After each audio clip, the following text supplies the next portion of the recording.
All right, so today we introduce the legislative branch. Section 4. Oh boy. Section 4. And Christofferson, can you give me a term that is synonymous with the legislative branch? Corrupt. Did I say Jack? No, I did not say Jack. Keep your mouth shut unless you're called on. Yes, go. Another term for the legislative branch is Congress. Okay? Synonymous. The legislative branch and the Congress are the same thing. It's in Article 1 of the U.S. Constitution. The legislative branch. Okay? Now, Marcus, if you were to describe our Congress or legislative branch, how would you describe it? Bicameral. Jeez, Magnetti, Jack! Do I need to put a muzzle on you? What you just were you asked? Was it not rhetorical? No, I asked Marcus. Listen. Didn't answer fast enough. I was thinking bipartisan, but bicameral. Bicameral. Okay, meaning two chambers.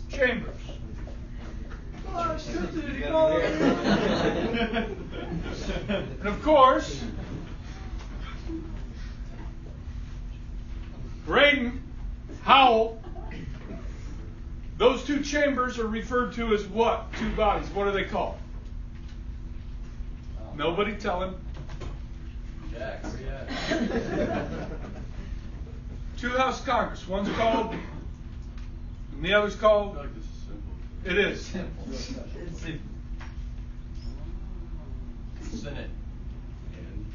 And how many members are there in the United States? 435. What's it called?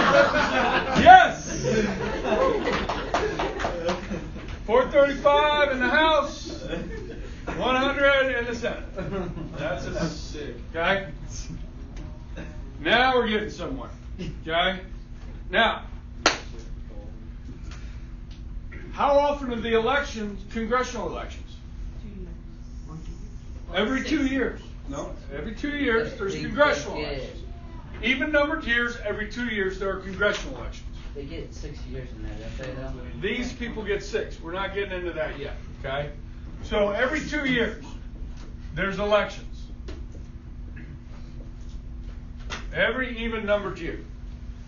And what month is that? Maryville, what month do we hold the election? November.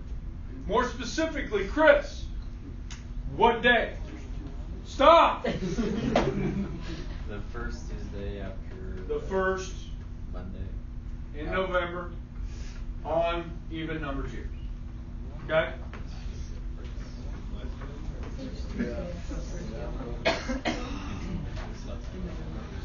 All right.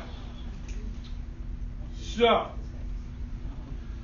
when it's a presidential year, it's a presidential year. When it's not, it's called midterm or off-year elections. Okay? Now, the legislative branch is found in the U.S. Capitol. The one with the dome. Yes, the big dome. Okay? And let's say you were walking into the U.S. Capitol and you were in the rotunda, which is underneath the dome, and you were walking and you were in awe, and you just like this. You ran into a member of Congress. Was he black and we raised? What does that member of Congress look like? You. On average, you're pretty close. I'm a little young, actually. White, a man. Okay, I'm likely to be a male. Hamlin? A white old male. Okay, add something to that. What else about it? Rich. Wealthy? Well-dressed? What about profession before a professional politician? Lawyer. Oftentimes lawyers, right? So highly educated, right? Age? Highly educated. Age Older? Okay, I'll give you some specifics in a minute. You are older. I would be young in Congress. Matter. It's like, what's the average age? I'll get there. Okay. So basically, guys, should you be able to describe the average member of Congress? Yes. For the test? Yes. Okay. Now, as you can see here, guys, I have an article about the 115th Congress. Okay, so since a Congress is every 2 years, okay, it's 115 times 2. We have had Congress for 230 years. Wow. Does that make sense? Wow. Okay, and the 115th Congress is going to be the most diverse in American history. Oh, that means So if we look at better. women, now women we know comprise more than half of the population. Yeah. Yes. Yet, out of 535 total seats, there's only 104 women in Congress. Now, why is that? Is it because men won't vote for women? That was just Mr. Hamlin? Because of sexism. That's what I was saying. Men won't vote for women. What Yeah. about the fact that women comprise more of the electorate than the men? What's that? More voters, more women voters than male voters. Here's an interesting answer.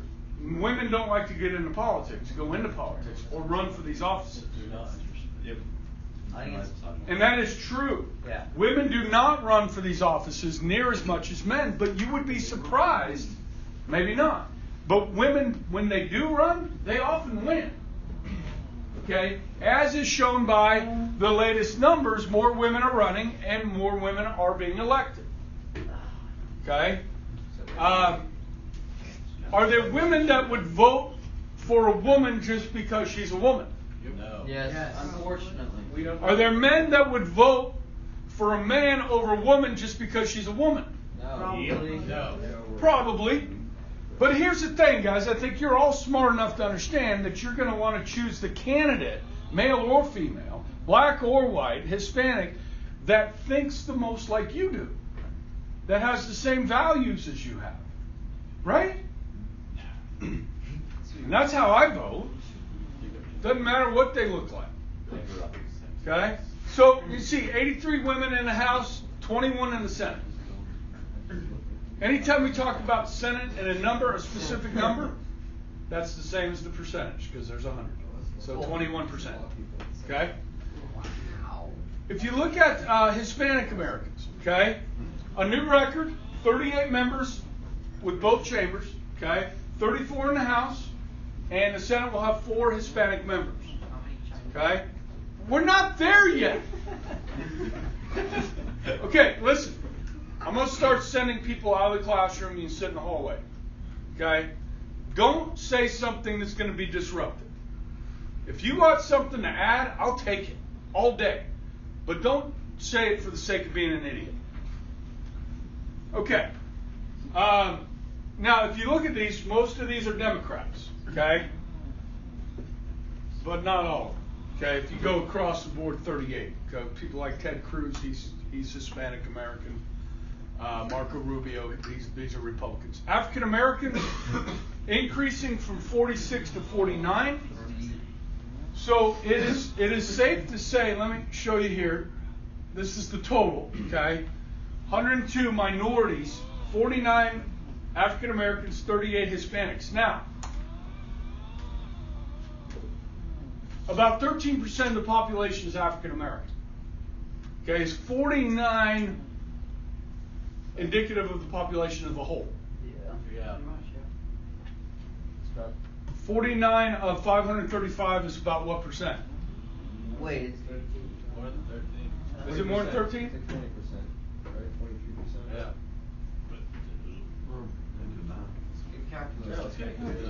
Yeah, somebody get a calculator. Krista?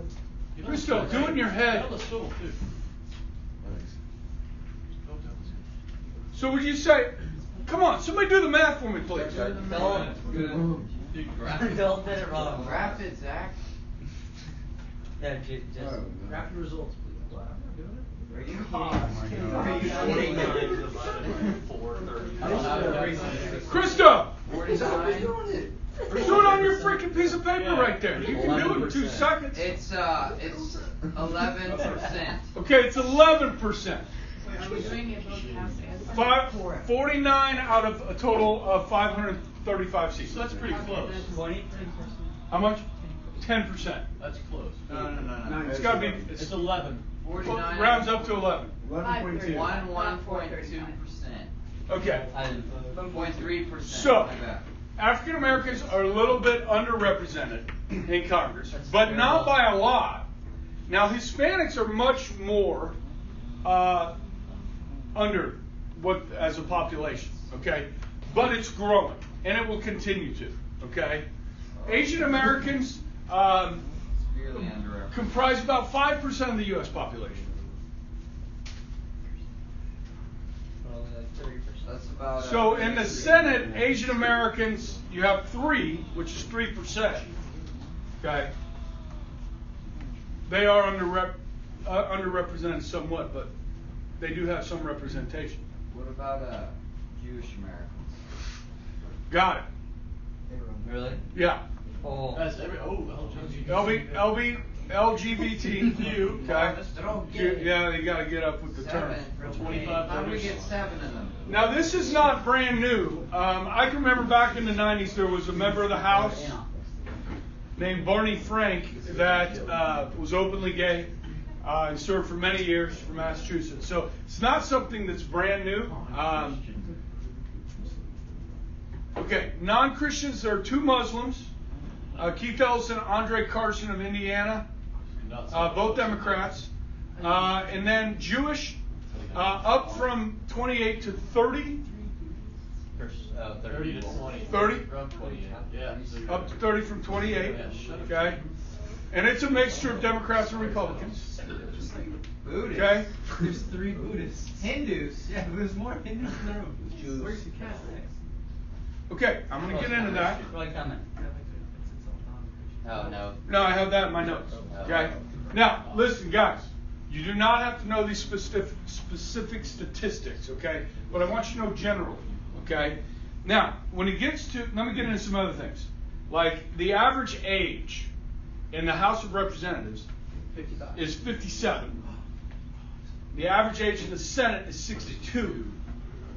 The vast majority of members of Congress are married. Okay? There are some single.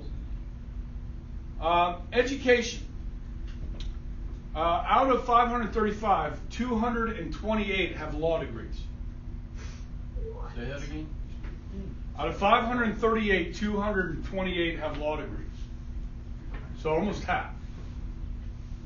Or more than half. Right around half. 141 have master's degrees. 2 have doctorates. And 141 have served in the military, which is pretty common. Okay? Now, when it comes to religion, break this down a little bit. I broke up some of the Protestant religions, like the first one, Presbyterian. Is it the most common in there? That's me. 31 in the House, 10 in the Senate, Presbyterian. And the White House. President Trump is a Presbyterian. Or so he says. As is the Secretary of State that I go to church Mike with. Pompeo? Yeah, he's a Presbyterian. Former director of the CIA. Mormon, Oh gosh. overrepresented. 11 in the House, 5 in the Senate. They from like Utah, Nevada. Let's not generalize. And Mitt Romney is running for the Senate With a few wives. for Utah. Yeah, Romney? Yeah. That's really. Methodists, 43 in the House, 12 in the Senate. Baptist, Uh-oh. 52 Oh, no. in the House, 7 in the Senate. And what you've been waiting for? Catholic, 1. 133 in the House, and a full 25% of the United States Senate. They all support abortion though, so Not all of them. I'm joking. This is their practice. Let's see. Yeah. Yeah, Yeah. so Can you Hold on, speak I'll- How many atheists? There are some that do not report or don't answer the question, so you can assume that they're either atheist or they just don't want you to know. There's no atheists. If you guys could meander over to page 72, 73. 73.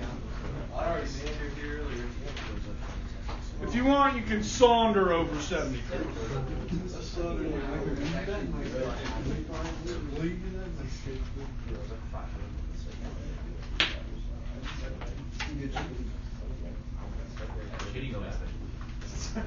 Okay, if you look at the top of page 73, a regular member of Congress makes how much money a year? $174,000. That's pretty nice. Now, Jack, if you are a high-priced attorney, Oh yeah, you make a lot more than that. it's a pay cut, right? Oh, big time. Yeah. So there are some limitations about how much money they can earn from their regular gig, because this is supposed to be a full-time job, being a representative.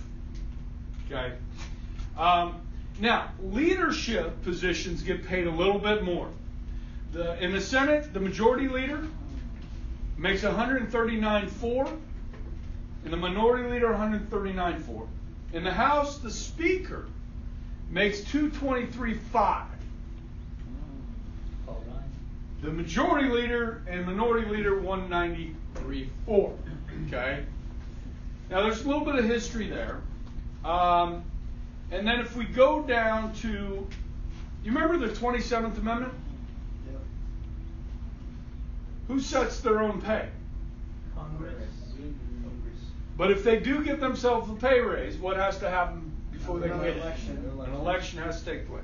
Okay. Now, if you look at other compensation, guys, membership has its privileges. Oh yeah, it does. Members of Congress are allowed to make additional maximum 15% of their salary from outside sources like speaking, legal practice, consulting fees. In addition, they are allowed unlimited income from book royalties.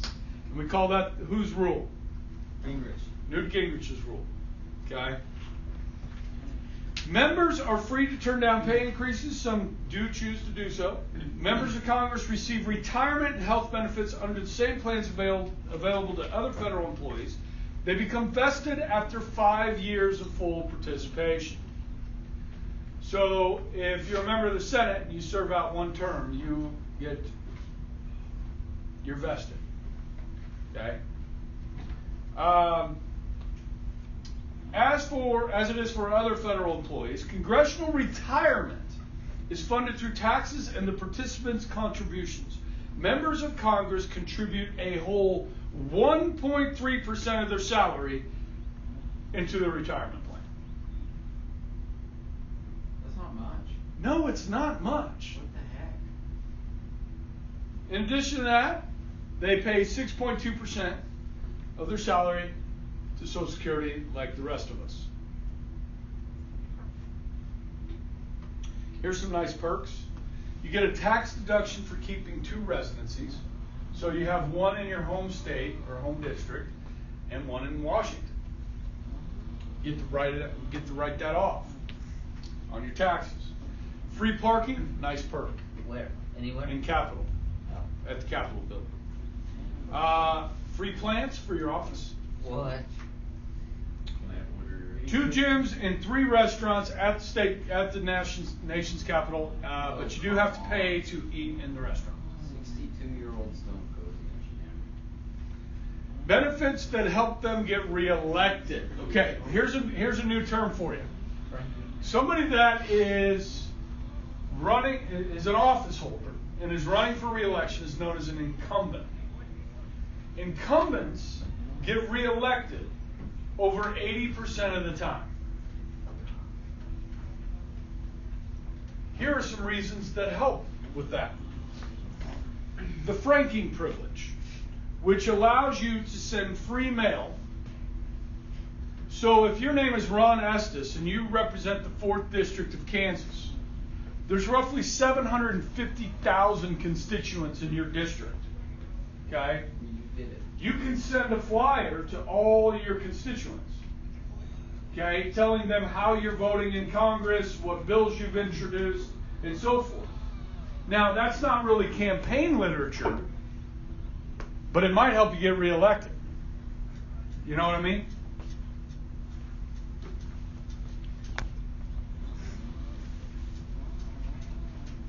Free printing and distribution of speeches and newsletters. And then budget for travel.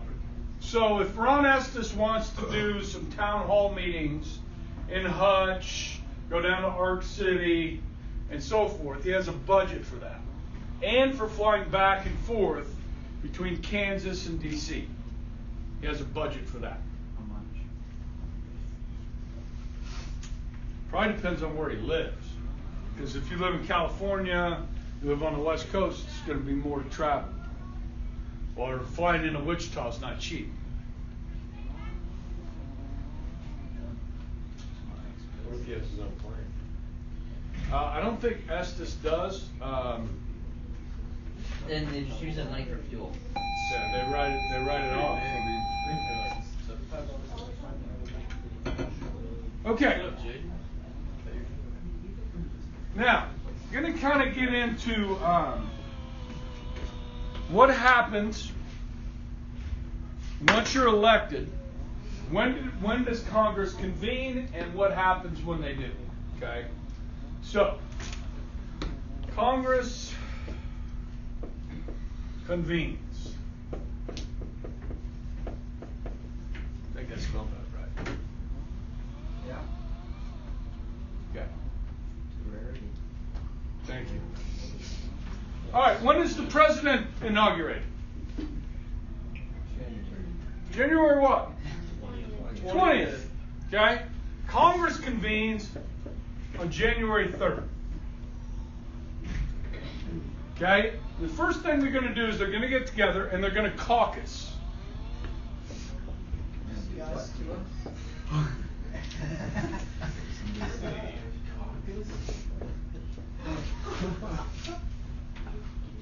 What caucus means is to meet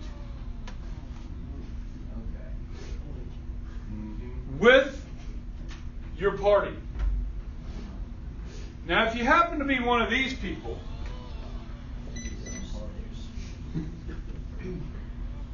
a moderate or an independent, if you don't choose to caucus with one of these two parties, you're not going to have any power, especially when one of these is going to be the majority. So, generally, they will caucus with one of the two parties, the independents. Okay? Will Democrats ever caucus with Republicans? No, they will not caucus together. Okay? So while they're in their groups, Like, will a Democrat be like, well, I'm gonna yeah, caucus can with they the just Republicans? go over and caucus with the Republicans if they want? you can switch parties. And people do. People do switch parties. So you'd have to specifically switch parties Yep. to do so? Yep. It has been known to happen. Okay? All right. So now, while they're caucusing, the first thing they're going to do is, I should say, not select, but elect All those politicians, they're just trying to caucus. They're not trying to caucus.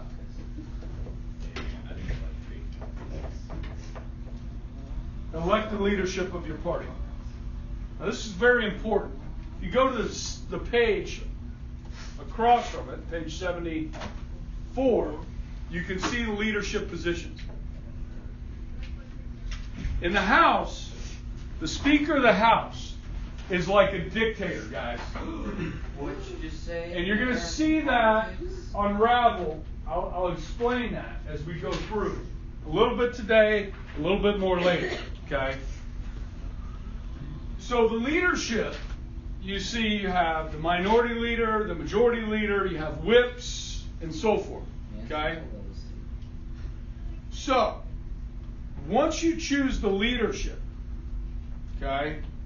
Then you're going to select officers of Congress. And there are 5 officers. These are people that work for Congress. They're not members. So you need a clerk. You need somebody that's going to keep track of what's going on either floor. So you'll need a clerk for the Senate. You'll need a clerk for the House. Okay? You're going to need a doorkeeper. In order to get onto the floor of the House or Senate, you're going to be given this little pin that you wear on the lapel of your coat or dress or whatever you're wearing that day. Okay? And that gets you onto the floor. You don't have the little pin, the doorkeeper keeps you out. Can you force that? Yeah, can't you just like go get one from the store? Don't lose your pin. Okay. I feel like if they like sell those in stores, we can pretty much go steal it. Okay. Like, is that the only security measure for it? You need a postmaster for the franking privilege.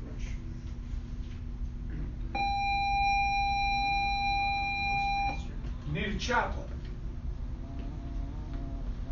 Every session of Congress begins with a prayer. Yes, there have been Catholic priests that were chaplains and Protestants. To my knowledge, there has not been any other religion chosen as a chaplain at this There's point. been a rabbi. By Jewish. Not aware of one, but there could have been. All of us have done that? How many is that? Is that 4? Yeah. The last one, which is very important, is the sergeant at arms. The sergeant at arms. And I'll get into that a little bit more, kind of their specific role. So he has a gun. I believe he is allowed to carry a gun. Very like a Jameson. No. And his jurisdictions Yeah. is national. Whoa. He has full jurisdiction over anything. What? So he could just be out fighting crime in Alaska. He could, apparently, I don't know about fighting Potentially, crime, He could. but he could be dealing with members of Congress from Alaska. Okay. Then you approve the rules. Okay, you got to approve the rules, the operating rules.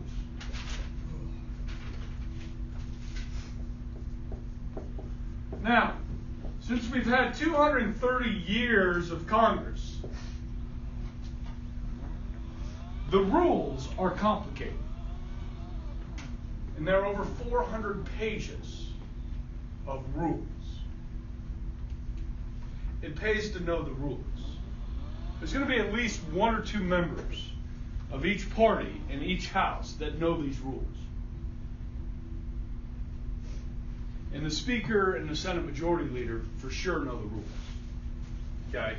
And they will use them to their advantage. So like when we talk about things like an omnibus bill versus a budget, okay, there's a big difference there. And it's in the rules. 400 pages of rules. Okay?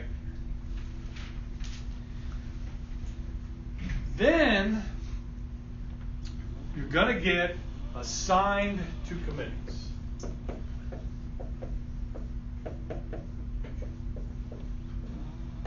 There's 435 members of the House, 100 in the Senate. Each one of them is going to serve on at least one committee, if not more.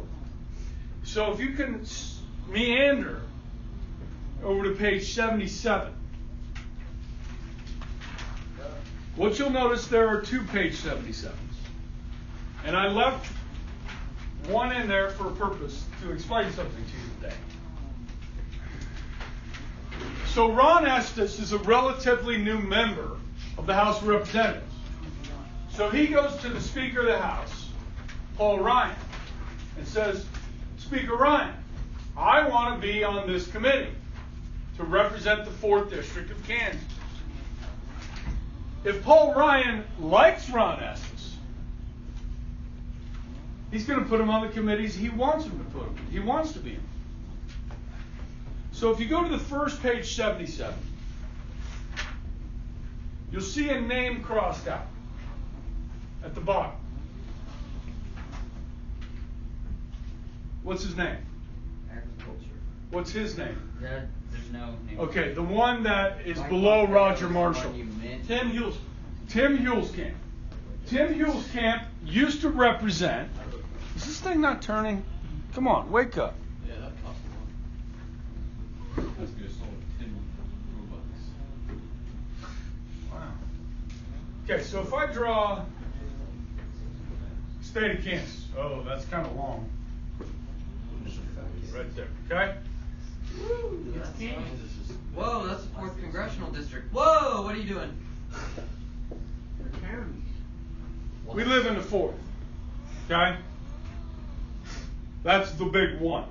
And that's where both our senators and Tim Hulskamp, back about 6 years ago, represented the 1st District of Kansas. He was like a Tea Party type Republican, where he said, I'm going to Washington, Where did he campaign at? and I'm going to stop the national debt from keep going up. I'm going to hold those other members' feet to the fire, and I'm going to make sure that we control our spending in Washington. Okay? Well, when he got there, the Speaker of the House at the time was a Republican named John Boehner, Speaker. And John Boehner wanted to increase the debt limit to $18 trillion. And Tim Hulskamp said no. He voted no. And then he went public, he went on television and said the Republican Party is breaking their promise of trying to control spending in Washington. And that really ticked off the Speaker of the House, John Boehner. And so something got crossed out for Tim Hulskamp. What got crossed out? Yeah. See, guys, the Speaker gets to decide what committee you are on.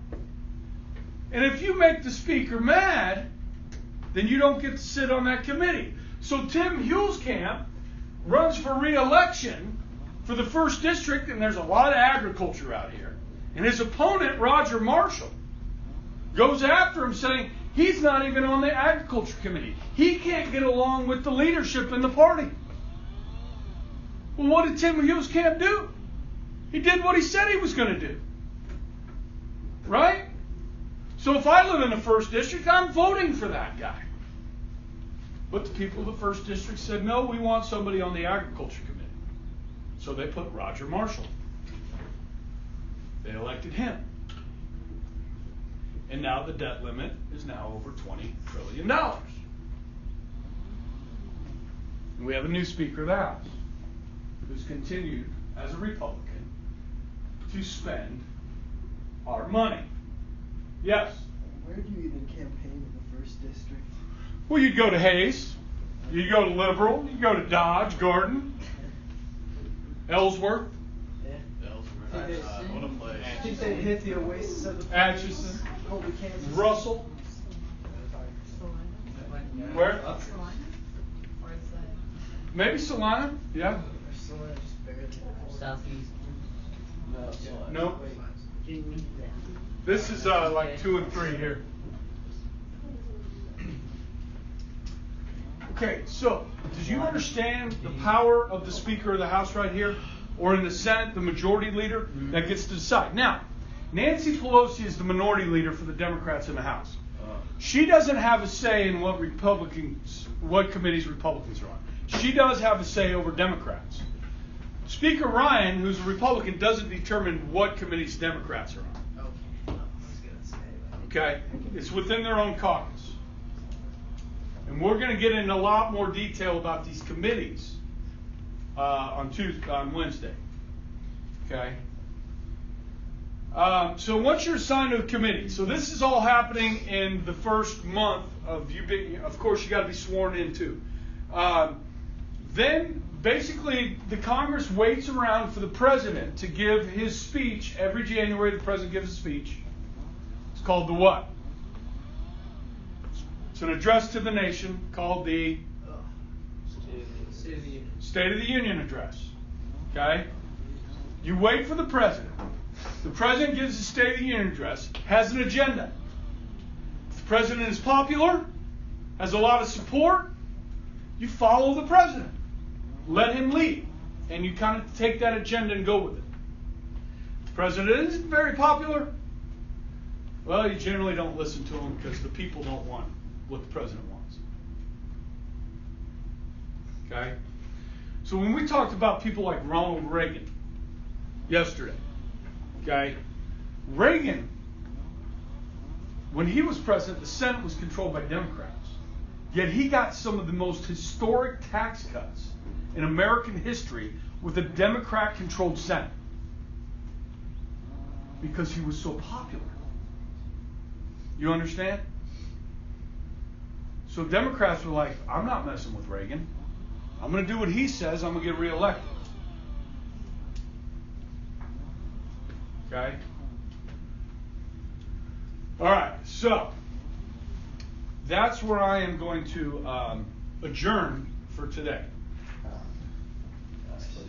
Like, subscribe, comment. Like, subscribe, and comment.